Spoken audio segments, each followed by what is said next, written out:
Достар, менің арнама қош келдіңіз. Ауыртпалықсыз өмір сүріңіз. Бүгінгі видеода біз адам аяғын көтеріп жатудың пайдасы туралы айтатын боламыз.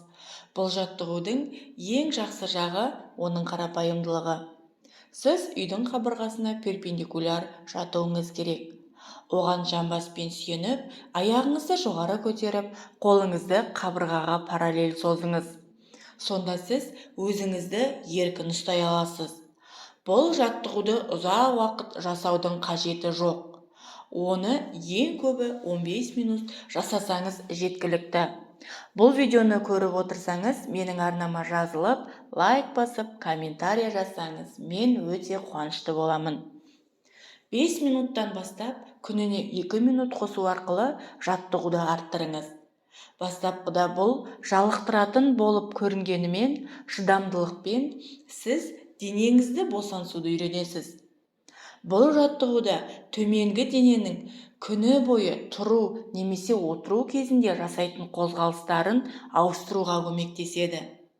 Оның көптеген артықшылықтары бар.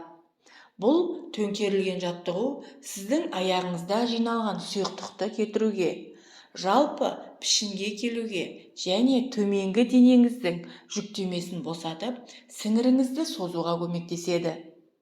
Егер жүгіруден немесе көп қозғалыстан кейін бас айналса, бұл жаттығу сізге көмектеседі.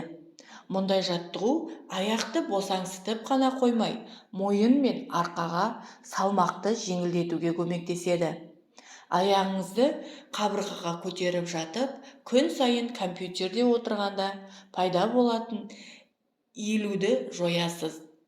Бұл жаттығудың тағы бір артықшылығы 10-20 минут жасасаңыз жеткілікті. Видеоны соңына дейін көрсеңіз, сізге үлкен рахмет. Менің арнама жазылыңыз және қоңырауды басыңыз. Өйткені алда көптеген қызықты нәрселермен бөлісетін боламын.